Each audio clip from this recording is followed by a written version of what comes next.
بسم اللہ الرحمن الرحیم۔ تلخیص دروس القرآن، مطالب الفرقان، سورہ آل عمران، آیت نمبر 158۔ تفسیر القرآن بالقرآن از علامہ غلام احمد پرویز صاحب۔ اخذ و تلخیص محمد اکبر دکشت بھارتواج، نظر ثانی ڈاکٹر انعام الحق۔ آیت نمبر 158۔ وَلَئِن مُتُّمْ أَوْ قُتِلْتُمْ لَإِلَى اللَّهِ تُحْشَرُونَ۔ اور تم راہ خدا میں قتل ہو یا طبعی موت مرو، یا راہ خدا سے سرکشی کی حالت میں قتل ہو یا طبعی موت مرو، بہر صورت تمہیں قانون مکافات کے نتائج کے لیے اکٹھا کیا جائے گا۔ آیت نمبر 159۔ فَبِمَا رَحْمَةٍ مِّنَ اللَّهِ لِنتَ لَهُمْ وَلَوْ كُنتَ فَظًّا غَلِيظَ الْقَلْبِ لَانفَضُّوا مِنْ حَوْلِكَ فَاعْفُ عَنْهُمْ وَاسْتَغْفِرْ لَهُمْ وَشَاوِرْهُمْ فِي الْأَمْرِ فَإِذَا عَزَمْتَ فَتَوَكَّلْ عَلَى اللَّهِ إِنَّ اللَّهَ يُحِبُّ الْمُتَوَكِّلِينَ۔ اے رسول، یہ اللہ کی بڑی رحمت ہے کہ تم جماعت مومنین کے حق میں بہت نرم واقع ہوئے ہو۔ اگر کہیں تم کندکو اور تنگ دل ہوتے تو یہ سب تمہیں چھوڑ کر تتر بتر ہو چکے ہوتے۔ اس لیے جہاں تک قانون خداوندی اجازت دے تم ان کی صاحب و خطا سے درگزر کر کے آگے بڑھ جایا کرو اور ان کی حفاظت کے لیے ڈھال بن جایا کرو، اور نظام خداوندی کو چلانے میں ان سے مشورہ لیتے رہو۔ پھر مشاورت کے بعد جب حدود اللہ کی روشنی میں تمہارا عزم کسی رائے پر مستحکم ہو جائے تو قانون خداوندی کی محکمیت پر بھروسہ کرو اور فیصلہ کو نافذ کر دو۔ بے شک اللہ کے قانون پر کامل بھروسہ کرنے والوں کو اللہ پسند کرتا ہے۔ لنتا لاہم کا مروجہ ترجمہ نرم دل، موقع کی مناسبت سے درست نہیں ہے۔ فبما رحمت من اللہ لنتا لاہم وَلَوْ كُنْتَ فَظًّا غَلِيظَ الْقَلْبِ لَانفَضُّوا مِنْ حَوْلِكَ۔ سورۃ 3 آیت 159۔ اس کا عمومی ترجمہ ہے کہ یہ بھی نوازش خداوندی میں سے ہے کہ اے رسول تو بڑا نرم واقع ہوا ہے۔ اگر کہیں تو درست سنگ دل واقع ہوتا تو یہ لوگ تجھے چھوڑ کر بھاگ جاتے، تیرے حلقے میں کبھی نہ رہتے۔ یہاں الفاظ ہیں لنتا لہم، جس کا ترجمہ کیا جاتا ہے نرم دل، لیکن تدبر تفکر کا تقاضا ہے کہ قرآن کریم کے ایک ایک لفظ پہ کھڑے ہو کے سوچا جائے کہ یہاں یہی لفظ کیوں آیا ہے۔ رسول اللہ صلی اللہ علیہ وسلم کی بطور لیڈر، جرنیل اور سربراہ کے نرم ہونا بھی ایک خوبی ہے، لیکن ہر مقام پہ نرم ہونے سے زندگی تو بسر نہیں کی جا سکتی۔ کبھی نرمی کی صورت ہوتی ہے تو کبھی سختی کی۔ ان دونوں رویوں کے حسین امتزاج سے زندگی بسر ہوتی ہے، یعنی نہ تو ساری زندگی نرمی اور نہ ہی ساری زندگی سختی۔ قرآن نے دوسرا مقام یہ کہا کہ محمد الرسول اللہ والذین معہ اشد علی الکفار رحماء بینہم۔ قرآن کی اس آیت میں محمد صلی اللہ علیہ وسلم والذین معہ کی دونوں خصوصیات زندگی اکٹھی آ گئیں، یعنی جب مخالفین حق تلفی کے لیے آتے ہیں تو ان کے مقابلے کے لیے یہ چٹان کی طرح سخت ہوتے ہیں، اور جب معاملہ آپس کا ہو تو یہ ایک دوسرے کے ساتھ ریشم کی طرح نرم ہوتے ہیں۔ لنتا لہم سورۃ 3 آیت 159 میں لفظ لین استعمال ہوا ہے۔ عرب اس کا مفہوم دیتے تھے کہ تپانے کے بعد لوہے جیسی نرمی۔ زیادہ تپایا جائے تو لوہا نرم ہو کر پانی کی طرح بہنے لگتا ہے۔ لوہے کو اگر بھٹی سے نکال لیا جائے تو وہ دوبارہ سخت ہو جاتا ہے۔ لوہے کو نرم کیا جائے تو اس کی سختی کی خصوصیت ظاہر نہیں ہو جاتی، اور اگر لوہا سخت ہے تو اس کی نرم پڑنے والی خصوصیت بھی ظاہر نہیں ہو جاتی۔ جب دل ہے اسے نرم کر لو اور جب چاہو اسے سخت کر لو۔ لوہے کے نرم پڑنے کو عربی میں لائن کہتے ہیں۔ جب تک لوہا گرم ہے اس میں سختی آ ہی نہیں سکتی، اور جب تک لوہا ٹھنڈا ہے اس میں نرمی نہیں آ سکتی۔ قرآن نے خود حضرت داؤد علیہ السلام کے قصے میں کہا ہے وَأَلَنَّا لَهُ الْحَدِيدَ، سورہ 34 آیت نمبر 10۔ فولاد کی نرمی، ایک سختی تو پتھر کی ہے جو نرم ہی نہیں ہوتا، دوسری نرمی لوہے کی ہے کہ تپانے پر پانی کی طرح بہہ پڑتا ہے، لیکن جب یہ سخت ہوتا ہے تو پھر پتھر بھی توڑ دیتا ہے۔ لنتا لاہم سورۃ 3 آیت 159۔ اے رسول تو بڑا نرم واقع ہوا ہے۔ میں گویا لفظ لنتا میں محمد صلی اللہ علیہ وسلم والذین معہ کی دونوں صفات آ گئیں کہ یہ اشداء علی الکفار بھی ہیں اور رحماء بینہم بھی ہیں۔ لنتا لہم یعنی نرمی، رحماء بینہم کی خصوصیت مومنین کے لیے ہے، اور سختی یعنی اشداء علی الکفار والی خصوصیت کفار کے لیے ہے۔ الفاظ فزن اور غلیظ القلب کا مفہوم۔ وَلَوْ كُنْتَ فَظًّا غَلِيظَ الْقَلْبِ سورۃ 3 آیت 159۔ ایک لفظ ہے فزن اور دوسرا لفظ ہے غلیظ القلب۔ فزن عربوں کے ہاں اس لفظ کے معنی ہے دوسروں کی چیز کو اپنی ذات کے لیے، اپنے فائدے کے لیے نچوڑ کے لے لینا۔ اس لینے میں نہایت مکروہ کیفیت ہوتی ہے۔ مثلا صحرائی سفر میں عرب چلتے تو وہ اونٹ کو بہت سا پانی پلا دیتے تھے، پھر اس کا منہ باندھ دیتے تھے کہ وہ جگالی نہ کرنے پائے۔ پانی کے مشکیزے سے بھی بڑا اس کا پیٹ ہوتا ہے جس میں پانی جمع رہتا ہے۔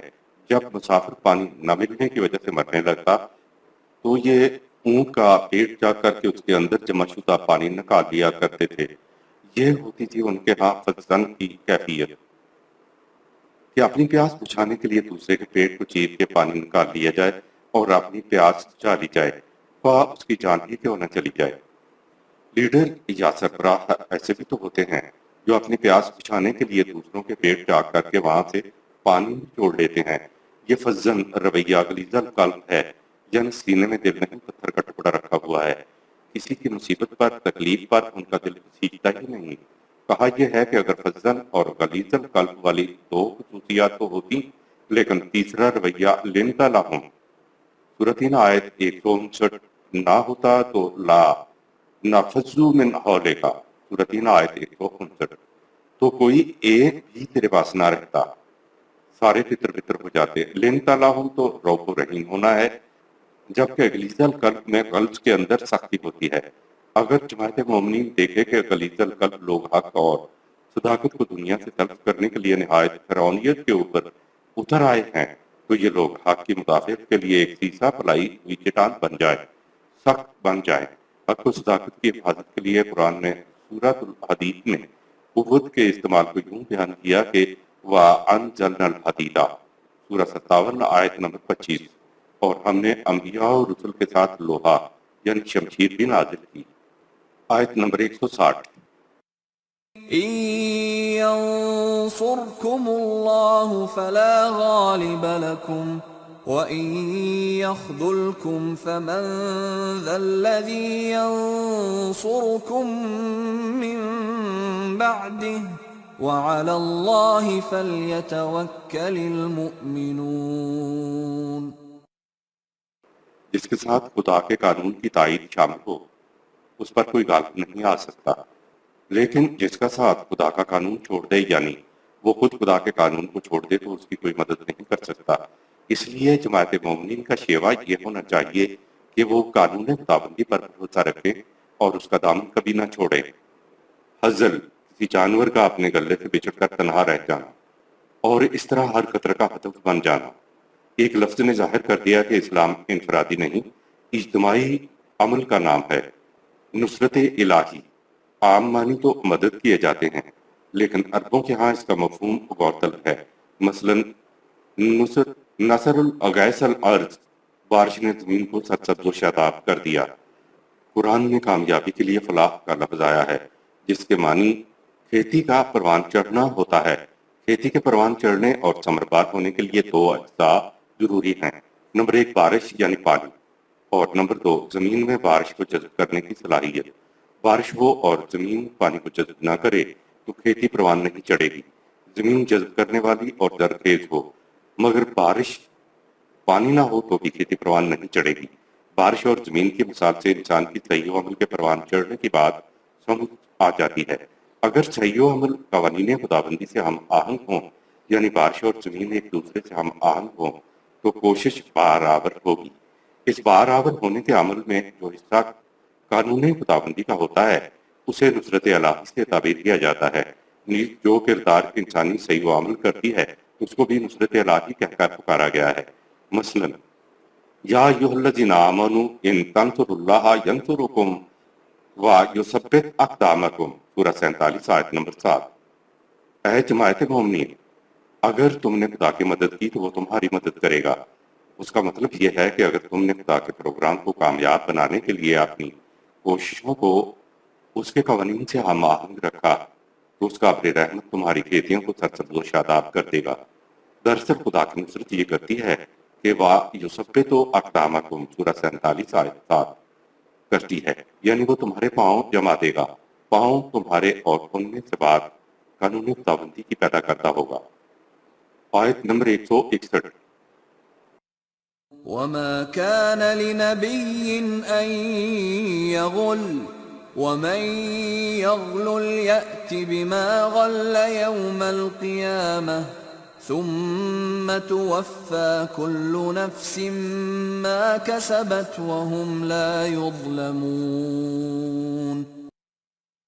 نبی کے لیے ممکن ہی نہیں کہ وہ اپنی وحی میں کسی قسم کی خیانت کرے، تو جن لوگوں نے سابقہ انبیاء کی وحی میں خیانت کی ہے، ظہور نتائج کے وقت وہ اپنی خیانت کے ساتھ پیش ہوں گے، پھر ہر خیانت کار کو اس کی خیانت کی پوری پوری سزا مل جائے گی اور ان پر کسی قسم کی زیادتی نہیں کی جائے گی۔ آیت نمبر 162۔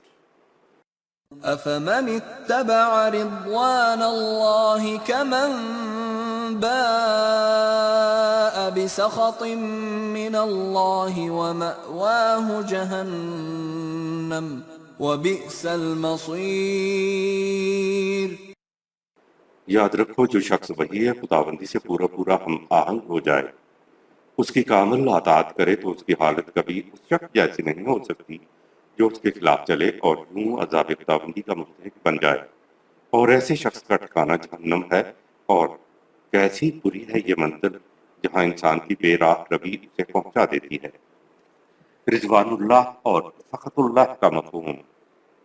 رضوان اللہ کے معنی کیے جاتے ہیں رضائے جوئی، باری تعالیٰ یا خوشنودی باری تعالیٰ۔ یہ وہ معنی ہیں جن سے آپ کو کوئی بات متعین طور پر سمجھ نہیں آئے گی۔ اس ترجمے سے معلوم ہوا کہ خدا خوش بھی ہوتا ہے اور ناراض بھی ہوتا ہے، اسے غصہ بھی آتا ہے اور وہ مہربانیاں بھی کرتا ہے۔ خوش ہونا، ناراض ہونا، غصہ ہونا اور مہربانیاں کرنا تو انسانی جذبات ہیں، جبکہ خدا تمام انسانی جذبات سے پاک ہے۔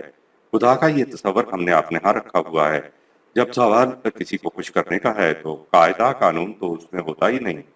رضوان، مرضات، رضی اللہ تعالیٰ عنہ وغیرہ جتنے الفاظ ہیں، ان کا ترجمہ کر دیا جاتا ہے کہ وہ اللہ سے راضی ہو گئے اور اللہ ان سے راضی ہو گیا، یا انہوں نے خدا کو خوش کر دیا اور خدا نے ان کو خوش کر دیا۔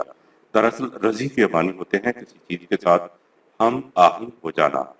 یہ خدا کے قوانین کی اطاعت کرتے ہوئے اس کے قوانین کے ساتھ ہم آہنگ ہونا ہوتا ہے، لیکن اطاعت پورے دل کی رضامندی کے ساتھ اس انداز سے کی جائے کہ پھر اپنے دل میں بھی کسی قسم کی گرانی محسوس نہ ہو۔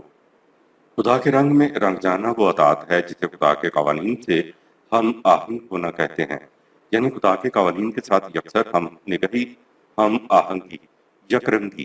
رضوانہ من اللہ قوانین خداوندی کے ساتھ کامل ہم آہنگی اور یکجہتی کا نام ہے، جبکہ باء بسخط من اللہ، سورہ 3 آیت 162 کے معنی ہیں قرآن کے قوانین سے سرکشی برتنے کے نتائج۔ قرآن کے مطابق زندگی بسر کرنے کے نتائج رضوان اللہ ہیں، اور اس کے خلاف زندگی بسر کرنے کا نتیجہ سخط اللہ ہے۔ دراصل سخط اللہ یا خدا کا غصہ یا اس کے غضب سے مراد انسان کے اعمال کا رائیگاں چلے جانا ہے۔ نیز آیات 47/28 اور 5/80۔ آیت نمبر 163۔ هم درجات عند الله والله بصير بما يعملون۔ قوانین خداوندی سے ہم آہنگ ہونے اور غیر ہم آہنگ ہونے والوں کے درجات اور درکات ان کی صحیح و عمل کی نسبت سے الگ الگ متعین ہوں گے۔ خدا کے قانون مکافات کی نگاہوں سے ان درجات اور درکات والوں کا کوئی عمل پوشیدہ نہیں رہتا۔ درجات، سیڑھی کے سٹیپس سے اوپر چڑھا جائے تو سیڑھی کے ڈنڈوں کو سٹیپس کو درجات کہتے ہیں، یعنی برتری و بلندی، اور کسی سیڑھی کے ڈنڈوں سٹیپس سے اگر نیچے اترا جائے تو ان کی ڈنڈوں کو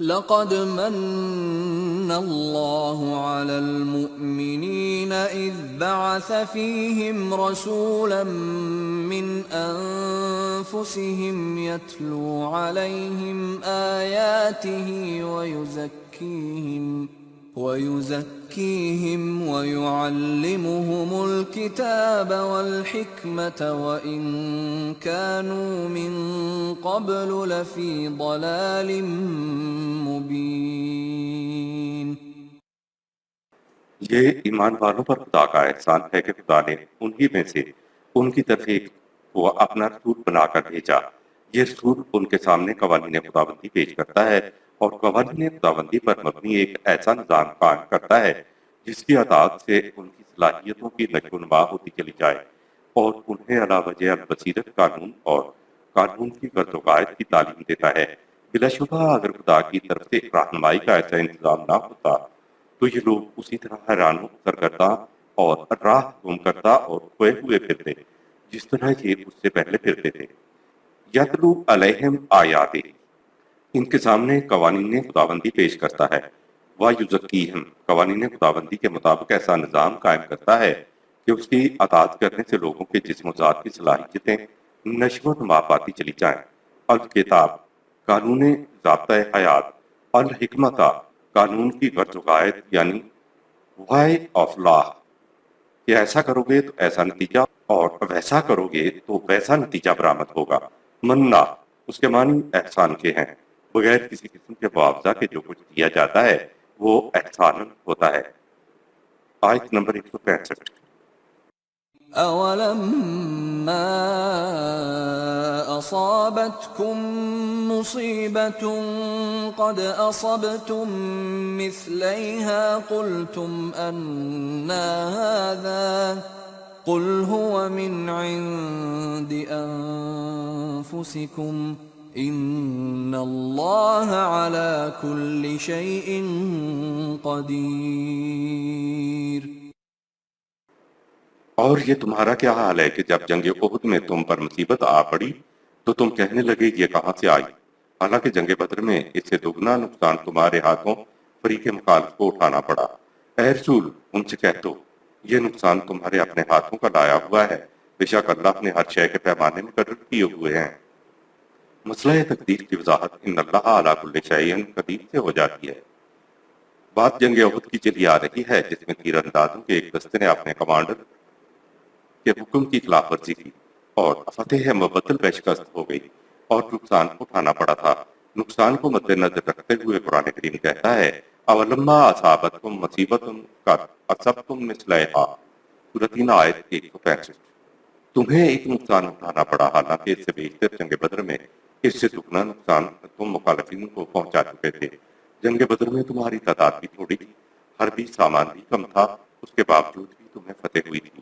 اس جنگ احد میں تمہارے پاس نفری بھی زیادہ تھی، حربی سامان بھی زیادہ تھا، لیکن یہاں نقصان اٹھانا پڑا۔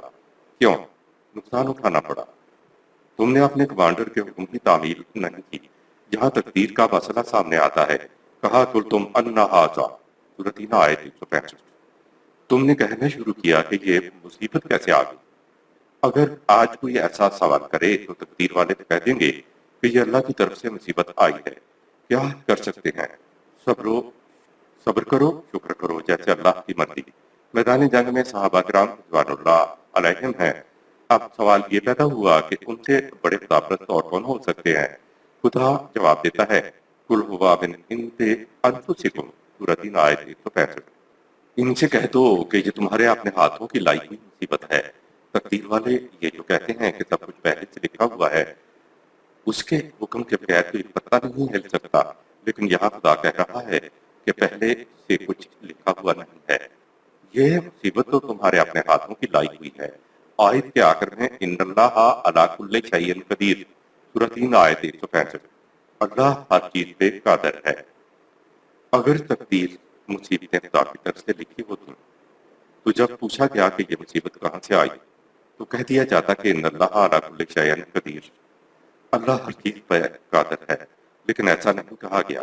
کہا یہ گیا ہے کہ قل ھو من عند انفسکم سورۃ 3 آیت 165، یہ تو خود تمہارے اپنے ہاتھوں کی لائی ہوئی مصیبت ہے۔ قدیر کے معنی ہے پیمانے بنانے والا، یعنی قانون بنانے والا، تو ان اللہ علی کل شیء قدیر سورۃ 3 آیت 165 کے معنی ہوں گے خدا نے ہر چیز کے لیے قانون بنایا ہوا ہے، فتح اور شکست کے لیے خدا نے قانون بنائے ہوئے ہیں۔ جو قوم بھی فتح والے قوانین سے ہم آہنگ ہو جائے گی اس کو فتح مل جائے گی، اور جو قوم شکست دینے والے قانون سے ہم آہنگ ہو جائے گی وہ شکست سے دو چار ہوگی۔ خدا نے سنکھیا کے لیے قانون بنایا کہ اگر حکیم کی ہدایت کے مطابق اس کی تھوڑی ہی مقدار استعمال کی جائے تو وہ ممد حیات ہوگا، اور اگر اس کی زیادہ مقدار کھا لی جائے تو نتیجہ ہلاکت ہوگا۔ یہ سنکھیا کے لیے تقدیرات ہیں، پیمانے ہیں جو خدا نے بنائے ہیں۔ جو بھی جس پیمانے سے اپنے آپ کو ہم آہنگ کر لے گا خدا کا پیمانہ یا قانون اپنا نتیجہ برآمد کر دے گا۔ خدا کی طرف سے قانون یا پیمانہ یا تقدیر یہ تھی کہ اگر کمانڈر کے حکم کی نافرمانی کر کے صحابہ کرام کا دستہ اپنی جگہ چھوڑے گا تو اس کا نتیجہ شکست ہوگا، اور اگر صحابہ کرام کا دستہ اپنی جگہ پر قائم رہتا تو شکست نہ ہوتی۔ خدا کے پیمانے اٹل ہوتے ہیں، یہ کافر اور مومن میں تمیز نہیں کرتے۔ اگر مقربین بارگاہ خداوندی بھی خدا کے تعمیری پیمانوں کی خلاف ورزی کریں گے تو نتیجہ تقریب ہی برآمد ہوگا۔ یہ خدا ہی کا پیمانہ تھا کہ تیر اگر محمد رسول اللہ صلی اللہ علیہ وسلم کے رخسار پر لگا تو تیر نے زخم دیا۔ خدا کے پیمانے، اس کے قوانین، خدا کی تقدیر کسی کے ساتھ رعایت نہیں کرتی۔ اگر رسول اللہ صلی اللہ علیہ وسلم کسی طرح تیر کی زد سے بچ جاتے تو زخمی ہونے سے بھی بچ جاتے۔ تیر میں یہ صلاحیت نہیں ہے کہ وہ زخم دینے والے نتیجے کو روک لے یا اپنے نتیجے کو بدل دے۔ یہ ہے ان اللہ علی کل شیء قدیر۔ آیت نمبر 166۔ وما أصابكم يوم التقى الجمعان فبإذن الله وليعلم المؤمنين۔ اور پھر سن لو دونوں جماعتوں کی مٹ بھیڑ کے دن تمہیں جو نقصان پہنچا یہ اللہ کے قانون سے غیر ہم آہنگی کی وجہ سے پہنچا، اور یہ مٹ بھیڑ اس لیے تھی تاکہ اللہ کو معلوم ہو جائے کہ تصادم میں تم میں سے کون مومن ہے۔ فَبِإِذْنِ اللہ، اذن کے معنی اللہ کا حکم کرے تو مغالطہ پیدا ہوتا، لہذا اذن کے معنی خدا کا قانون ترجمہ کرنا چاہیے، چونکہ خدا کے احکامات قیامت تک کے لیے غیر متبدل ہیں، اور قانون کی تعریف ہی یہ ہے کہ وہ تبدیل نہیں ہوتا، تو اذن کے معنی قانون ہے۔ جب سائنسدان فضا میں راکٹ بھیجتا ہے تو وہ خدا کے قانون کے مطابق ہی بھیجتا ہے، یہ بے اذن اللہ ہے۔ آیت نمبر 167۔ وَلِيَعْلَمَ الَّذِينَ نَافَقُوا وَقِيلَ لَهُمْ تَعَالَوْا قَاتِلُوا فِي سَبِيلِ اللَّهِ أَوِ ادْفَعُوا قَالُوا لَوْ نَعْلَمُ قِتَالًا لَاتَّبَعْنَاكُمْ هُمْ لِلْكُفْرِ يَوْمَئِذٍ أَقْرَبُ مِنْهُمْ لِلْإِيمَانِ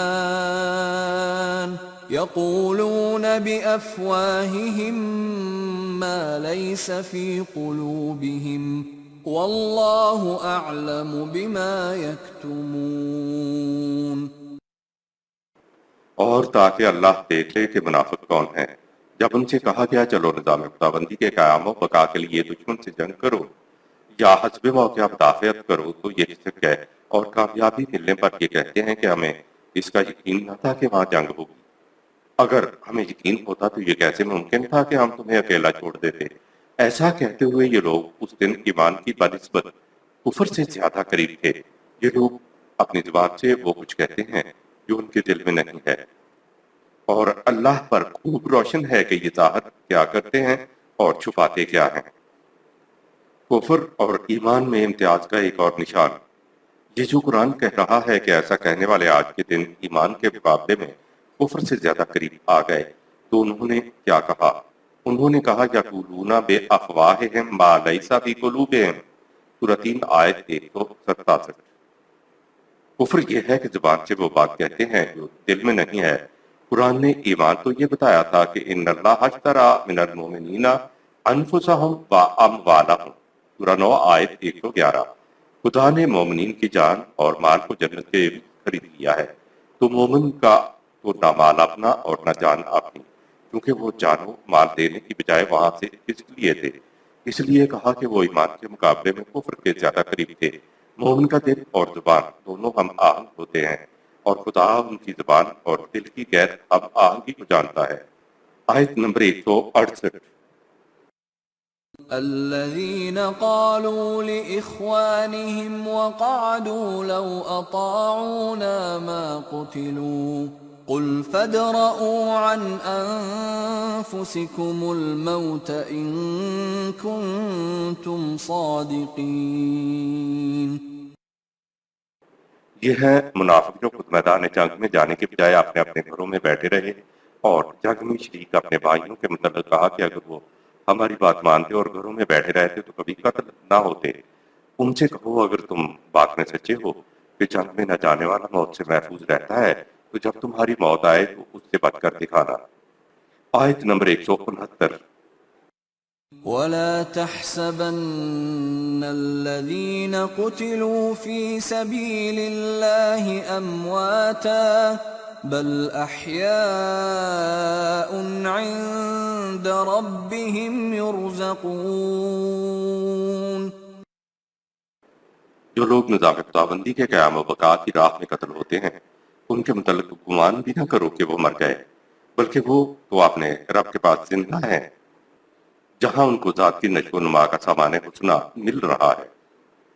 صحیح اور غلط کا امتیاز حیوانی زندگی کا نہیں بلکہ انسانی زندگی کا خاصہ ہے۔ قرآن کریم نے ان لوگوں کو جو جہاد کے لیے نکلتے ہیں اور وہاں جان تک دے دیتے ہیں بڑی اہمیت دی ہے۔ دراصل انسانی زندگی جسے ذات کی زندگی بھی کہتے ہیں حیوانی زندگی ہی کی ایک بڑی ہوئی اور اونچی شکل ہے، لیکن انسانی زندگی حیوانی زندگی کی موت کے بعد بھی آگے چلتی ہے۔ انسان کی حیوانی زندگی تو ویسی ہی ہے جیسے حیوانات کی ہوتی ہے، مثلا کھانا پینا سونا آرام کرنا افزائش نسل۔ حیوانی زندگی طبعی قوانین کے مطابق چلتی ہے اور انہی قوانین کے تحت ایک دن ختم ہو جاتی ہے۔ طبعی جسم کے مردہ ہو جانے کو عام فہم زبان میں موت کہا جاتا ہے۔ حیوانی سطح زندگی کی صرف طبعی ضروریات ہوتی ہیں، جو پوری ہوتی رہیں تو یہ برقرار بھی رہتی ہے اور نشو و نما بھی پاتی ہے۔ اس کے برعکس انسانی سطح زندگی یعنی ذات کی زندگی میں اقدار ویلیوز کا تصور آتا ہے، حیوان میں اقدار کا تصور نہیں ہوتا۔ یہاں صرف طبعی زندگی کی ضروریات کا تصور ہوتا ہے۔ صداقت، امانت، دیانت، غیرت، حمیت، ایثار جیسی اقدار کا تصور حیوانات میں نہیں ہوتا۔ مستقل اقدار پرماننٹ ویلیوز کا تصور صرف انسانی زندگی میں ہوتا ہے۔ حیوان کو تو جہاں بھوک لگے گی اور چارہ سامنے آئے گا وہ اپنی بھوک مٹا لے گا۔ یہ سوچنا اس کا کام نہیں ہے کہ چارے کا کھیت اپنے مالک کا ہے یا کسی دوسرے کا۔ یہ امتیاز اس کے ذہن میں نہیں ہے کہ اسے کس کے کھیت سے چارہ چرنا چاہیے۔ اسے تو چارہ کھانے سے غرض ہے، اپنی بھوک مٹانے سے غرض ہے۔ یہ امتیاز کہ اس کھیت سے مجھے کھا لینا چاہیے اور اس سے نہیں لینا چاہیے، یہ قدر ویلیو ہوتی ہے۔ یہ امتیاز کرنا انسانی سطح زندگی کی بات ہے۔ اگر وہ امتیاز نہیں کرتا وہ حیوانی سطح زندگی کے اوپر ہے، جہاں سے ملے لے لو، مقصد تو بھوک مٹانا ہے۔ انسانی سطح زندگی کے اندر امتیاز ہوتا ہے کہ یہ کرنا چاہیے اور یہ نہیں کرنا چاہیے، یہ ٹھیک ہے اور وہ غلط ہے۔ یہ تصور انسانی سطح زندگی کے اوپر شروع ہوتا ہے۔ انسانی زندگی بسر کرنے کی خاطر انسان کو حیوانی سطح زندگی کے نقصانات کو برداشت کرنا پڑتا ہے۔ یہ حقیقت ہے کہ معاشرتی زندگی بسر کرتے ہوئے اقدار کی حفاظت کے لیے کہیں نہ کہیں جا کے طبعی زندگی کی ضروریات پر زد پڑ جاتی ہے۔ مثلا آپ بھوکے ہیں، آپ کے پاس کوئی چیز کھانے کے لیے نہیں ہے، تو ایسی حالت میں آپ کو کسی دوسرے کی چیز کھانے کو ملے تو آپ چرا کے کھا لیں گے، تو یہ بددیانتی ہے، قدر کے خلاف ہے۔ لیکن اگر آپ قدر کا احترام کرتے ہیں کہ نہیں مجھے یہ چرا کے نہیں لینی چاہیے اور دوسرا شخص مانگنے سے بھی نہیں دیتا تو ظاہر ہے کہ آپ کی بھوک نہیں مٹ سکتی۔ ایسی حالت میں آپ کو بھوک کی مشقت برداشت کرنی پڑے گی۔ ہر قدر کی حفاظت کرنے کے لیے، قدر پر کاربند رہنے کے لیے آپ کو کسی نہ کسی طبعی زندگی کی ضرورت میں نقصان اٹھانا ہوگا۔ جس قدر اقدار آپ کو قابل قدر یا عزیز تر ہوتی چلی جائیں گی، اسی قدر حیوانی زندگی یا طبعی زندگی کی ضروریات، مثلاً کتنی بنیادی ضروریات ہیں جن کے اوپر زندگی کا دار و مدار ہے، اور آسائشیں، آسانیاں، مکانات، موٹریں، اولاد اور سامانیہ زیبائش وغیرہ ہیں، سب پر بھی اثر پڑتا چلا جائے گا۔ یعنی آپ کی ترجیح ضروریات زندگی کی بجائے اقدار بن جائے گی، یہاں تک کہ بنیادی جبلت، بیسک انسٹنکٹ پر بھی انسان اقدار کو ترجیح دینے لگے گا۔ یہ جبلتیں یا جذبات انسان کہیں باہر سے حاصل نہیں کرتا، یہ اس کے اندر کا تقاضا ہوتی ہے۔ اندر کے تقاضوں کے متعلق ریسرچ کرنے والوں نے 3 بنیادی تقاضے یا جذبات بتائے ہیں، یعنی نمبر 1 تحفظ خواہش، نمبر 2 افزائش نسل، اور نمبر 3 تغلب خواہش۔ ان میں سب سے زیادہ شدید ترین تقاضا یا جذبہ تحفظ خواہش ہے۔ ہر جی حیات اپنی جان کی حفاظت کرتا ہے، یہ طبعی زندگی کی بنیادی جبلت ہے، بنیادی تقاضا ہے۔ ہر قیمتی شے کی حفاظت کرنے کو قدر، ویلیو کہتے ہیں، اور طبعی نقطۂ نگاہ سے جان سب سے زیادہ قیمتی شے شمار کی جاتی ہے، لہٰذا ہر جاندار طبعی قدر یعنی جان کی حفاظت کرتا ہے۔ لیکن انسانی زندگی میں قدر کی حفاظت کے لیے طبعی زندگی کے کسی نہ کسی تقاضے کے اوپر زد آ کر پڑتی ہے۔ یہی وہ مقام ہے جہاں یہ دیکھا جاتا ہے کہ یہ انسانی سطح پہ زندگی بسر کر رہا ہے یا حیوانی سطح پہ زندگی بسر کر رہا ہے۔ اگر وہ قدر کی حفاظت کے لیے طبعی زندگی کے نقصان کو برداشت کر لیتا ہے اور قدر کی حفاظت کرتا ہے تو وہ انسانیت کی سطح پر زندگی بسر کر رہا ہوتا ہے۔ ایسے موقع پر اگر وہ قدر کی حفاظت کی خاطر طبعی نقصان کو برداشت نہیں کرتا اور قدر پر طبعی زندگی کے مفاد کو ترجیح دیتا ہے تو وہ حیوانیت کی سطح پر زندگی بسر کر رہا ہوتا ہے۔ اصطلاح شہید کا قرآنی مفہوم۔ قرآن کہتا ہے کہ جو میدان جنگ میں جان دے دیں ان کو مردہ خیال مت کرو۔ تو یہ سوال پیدا ہوتا ہے کہ کیا یہ طبعی طور پر ان کے زندہ ہونے کے متعلق کہا گیا ہے؟ یہ لوگ بظاہر نظر آتا ہے کہ مر چکے ہیں، لیکن قرآن کہتا ہے کہ یہ مردہ نہیں، زندہ ہیں۔ قرآن انہیں اپنی اصطلاح میں مقتولین فی سبیل اللہ، خدا کی راہ میں جان دینے والے کہتا ہے، جبکہ ان کے لیے ہمارے ہاں شہید لفظ ہے۔ ایسا بھی ہوتا ہے کہ سپاہی میدان جنگ میں جاتا ہے، وہ غازی اور منصور واپس آ جاتا ہے، تو یہ نہیں ہے کہ اس کا درجہ مرتبہ اس کے مقابلے میں جو گولی لگنے سے شہید ہوا کچھ کم ہوتا ہے۔ قرآن کہتا ہے کہ جو میدان جنگ میں شہید ہو جائیں اور وہ تمہیں مردہ بھی نظر آئے، لیکن پھر بھی انہیں نہ تو مردہ کہو اور نہ ہی انہیں مردہ سمجھو۔ سورہ 3 آیت 169 اور سورہ 2 آیت 154۔ معلوم ہوا کہ حقیقی موت وہ نہیں جسے ہم طبعی موت کہتے ہیں، اور حقیقی زندگی سانس لینے والی زندگی نہیں ہے۔ یہ ٹھیک ہے کہ قرآن کریم نے کہا ہے کل نفس ذائقۃ الموت، سورہ 3 آیت 186۔ ہر ذی حیات کو موت آئے گی۔ یہ تو وہ موت ہے جس میں نبی کو بھی استثناء نہیں ہوتی۔ کہا انکا میتن و انہم میتون، سورہ 39 آیت نمبر 30۔ اے رسول، تو نے بھی مرنا ہے اور انہیں بھی مرنا ہے۔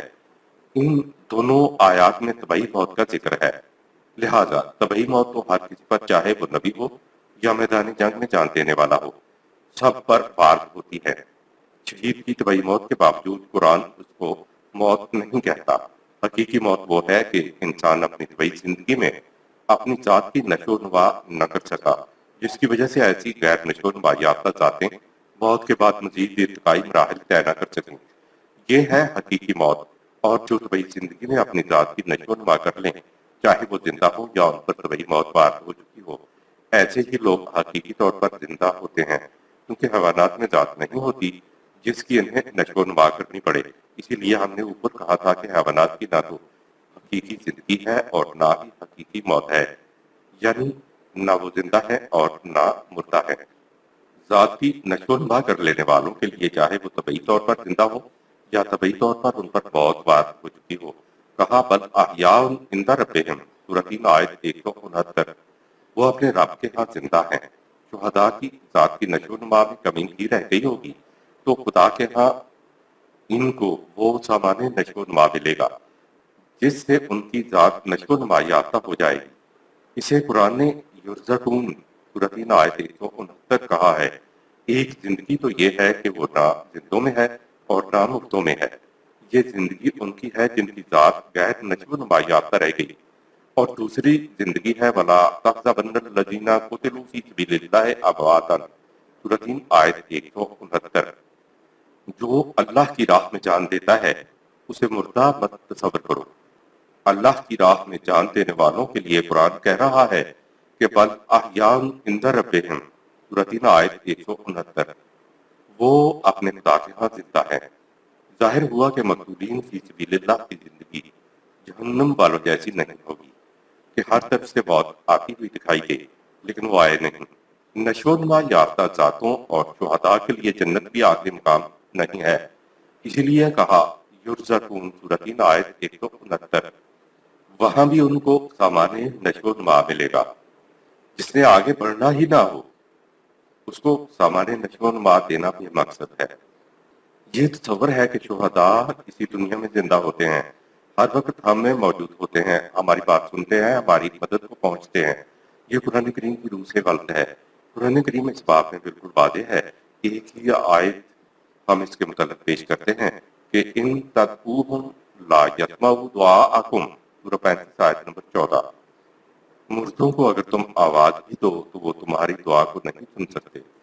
آگے ہے وَلَوْ سَمِعُوا مَا اسْتَجَابُوا لَكُمْ، سورہ 35 آیت 14۔ اور اگر وہ سن بھی لیں تو وہ تمہاری دعا کا جواب نہیں دے سکتے۔ مردوں کے متعلق یہ تصور کرنا کہ وہ ہر وقت حاضر اور ناظر رہتے ہیں، ہماری دعا کو سنتے ہیں، ہماری مرادیں پوری کرتے ہیں، جواب دیتے ہیں، یہ چیزیں قرآن کریم کی نص صریح کے خلاف ہے۔ یہاں اس دنیا سے جو طبعی موت کی روح سے چلا گیا، دنیا میں موجود زندہ لوگوں سے اس کا کوئی تعلق باقی نہیں رہتا، اور اسی طرح ہمارا ان کے ساتھ کوئی تعلق نہیں رہتا۔ بہرحال ان کی خدا کے ہاں زندگی کو ہم اپنے دنیاوی شعور کی سطح پر ادراک نہیں کر سکتے۔ آیت نمبر 170۔ فرحين بما آتاهم الله من فضله ويستبشرون بالذين لم يلحقوا بهم من خلفهم ألا خوف عليهم ولا هم يحزنون۔ مقتولین فی سبیل اللہ، عنایات خداوندی سے ملنے والے اپنے بلند مقامات کو دیکھ کر بہت خوش ہوتے ہیں، اور پیچھے زندہ رہ جانے والے مومنین جو ابھی تک ان سے ملے نہیں ان کے متعلق خوشخبریاں حاصل کر رہے ہیں کہ ان کی قربانی سے ایسا معاشرہ قائم ہو جائے گا جس میں وہ ہر طرح کے خوف و حزن سے محفوظ رہیں گے، تو ان کی خوشی دو بالا ہو جاتی ہے۔ تو بھائی بہت ہر ذی حیات کو آدمی ہے، سورہ 39 آیت 30، سورہ 3 آیت 184۔ اور مرنے کے بعد ہر کسی نے دوبارہ زندہ ہونا ہے، سورہ 2 آیت 128۔ اہل جہنم نہ زندہ ہوتے ہیں اور نہ مردہ، سورہ 20 آیت 74۔ انہیں چاروں طرف سے موت آتی دکھائی دیتی ہے لیکن وہ مرتے بھی نہیں، سورہ 14 آیت 17۔ جبکہ اہل جنت کی بشارتوں والی زندگی ہوگی، سورہ 3 آیت 170۔ یہ خصوصیت صرف ان کی ہے جو راہ خدا میں جدوجہد کے دوران طبعی موت مر جائیں یا قتل ہو جائیں، سب اس میں شامل ہیں، سورہ 3 آیت 156 تا 167، اور سورہ 4 آیت 74، اور سورہ 9 آیات 111 112۔ نیز یہ کہ جو دنیا سے چلا جائے چاہے کتنے ہی مرتبے کا انسان ہو، اس کا اس دنیا والوں سے کوئی تعلق نہیں رہتا، سورہ 46 آیات 5-6، سورہ 35 آیات 13-14۔ آیت نمبر 171۔ يستبشرون بنعمة من الله وفضل وأن الله لا يضيع أجر المؤمنين۔ وہ مقتول فی سبیل اللہ بشارت حاصل کر رہے ہیں آسائشوں اور راحتوں کی جو نوازشات خداوندی سے انہیں حاصل ہوتی ہیں، نیز اس حقیقت سے بہت خوش ہوتے ہیں کہ انہوں نے خود دیکھ لیا کہ خدا کسی ایمان والے کی محنت کو ضائع نہیں کرتا۔ آیت نمبر 172۔ الذين استجابوا لله والرسول من بعد ما أصابهم القرح للذین احسنوا منہم واتقوا اجر عظیم۔ مومنین کے اعمال کا بدلہ جنہوں نے مصائب و مشکلات کے زخم خوردہ ہونے کے باوجود اللہ اور رسول نظام خداوندی کی آواز پر لبیک کہی، ان مومنین سے آئندہ بھی جنہوں نے حسن کارانہ انداز میں زندگی بسر کی اور دنیا و آخرت میں پیش آنے والے مضر اثرات و خطرات سے بچتے رہے تو قانون خداوندی کے پاس ان کے لیے اجر عظیم ہے۔ مومن ہر آن حقیقی زندگی کے حصول میں مصروف کار رہتا ہے۔ آیت نمبر 173۔ الذين قال لهم الناس إن الناس قد جمعوا لكم فاخشوهم فزادهم إيمانا وقالوا حسبنا الله ونعم الوكيل۔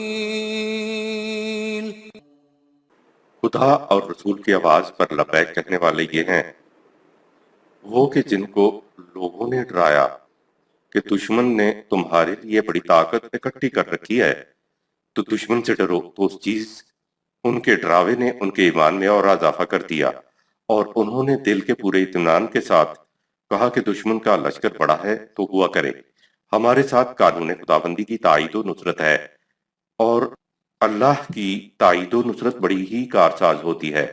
آیت نمبر 174۔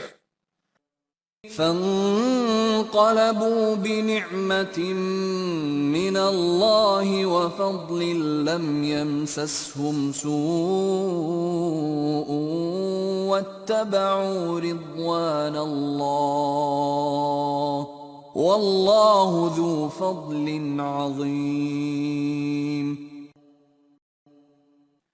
دشمن جنگ کیے بغیر بھاگ اٹھا اور مجاہدین کسی قسم کا نقصان اٹھائے بغیر خدا کی عطا کردہ آسودگیوں اور خوشحالیوں سے جھولیاں بھر کر واپس لوٹے۔ یہ اس لیے ہوا کہ انہوں نے اللہ کے قوانین کی پوری اطاعت کی، اور قانون خداوندی اپنے نتائج کے اعتبار سے بڑا پرثمر اور پار آور واقع ہوا ہے۔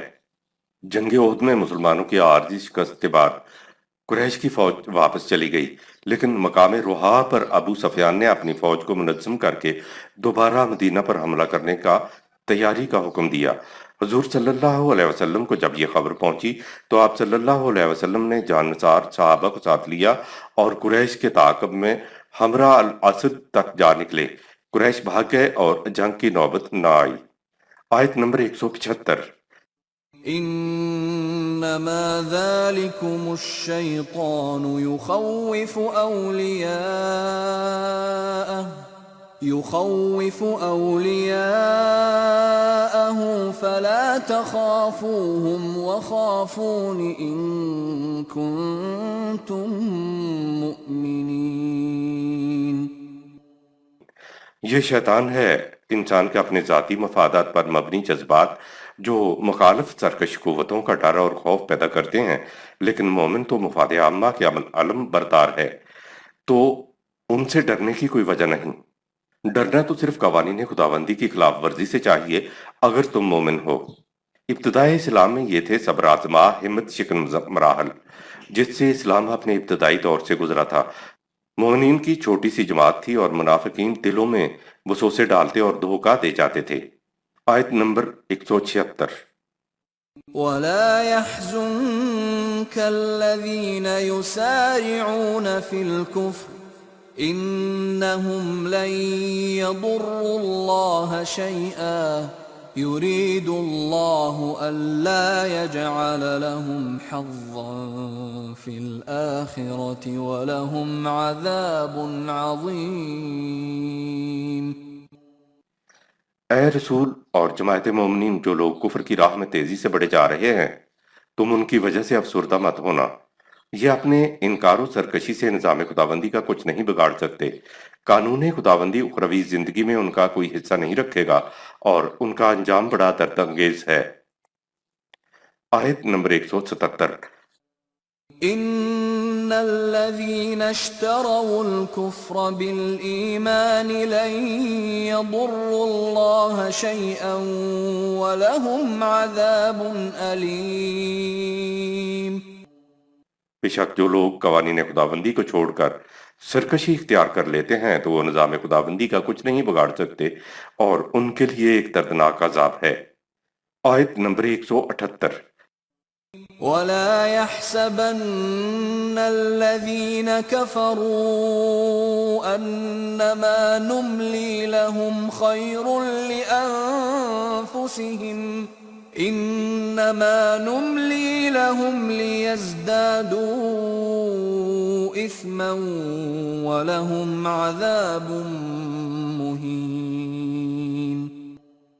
جن لوگوں نے قوانین خداوندی سے سرکشی اختیار کی، ان لوگوں کو جو ہم ڈھیل دے رہے ہیں اور ان کی فوری گرفت نہیں کر رہے ہیں تو یہ گمان نہ کریں کہ یہ ان کے حق میں کوئی بہتر بات ہے، بلکہ ڈھیل کے دوران ان کے گناہوں کی وجہ سے ان کے کمزوریوں میں مزید اضافہ ہو رہا ہے۔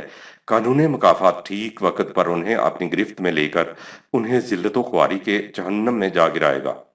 انما نبلی لہم لیزدادوا اسما، سورۃ 3 آیت 178۔ یہ جو ان کو مہلت ملتی چلی جا رہی ہے، حیوانی سطح زندگی کی طرف راغب ہونے کی وجہ سے مال و دولت کی فراوانیاں اور آسائشوں کی فراوانیاں اکٹھی ہو رہی ہیں۔ حیوانی رویہ اقدار کو بلند رکھنے کی مدافعت کو، قوت کو کمزور کرتا چلا جاتا ہے۔ آیت نمبر 189۔ ما كان الله ليذر المؤمنين على ما أنتم عليه حتى يميز الخبيث من الطيب وما كان الله ليطلعكم على الغيب ولكن الله يجتبي من رسله من يشاء فآمنوا بالله ورسله وإن تؤمنوا وتتقوا فلكم أجر عظيم۔ اے جماعت مومنین، یقین رکھو خدا کا قانون ایسا نہیں کرے گا کہ جس حالت میں اب تم ملے جلے ہو اسی حالت میں خبیث منافقین کو طیب مومنین سے الگ کیے بغیر تمہاری جماعت کو ایسے ہی رہنے دے، اور نہ سارے غیب سے تم کو آگاہ کرے گا۔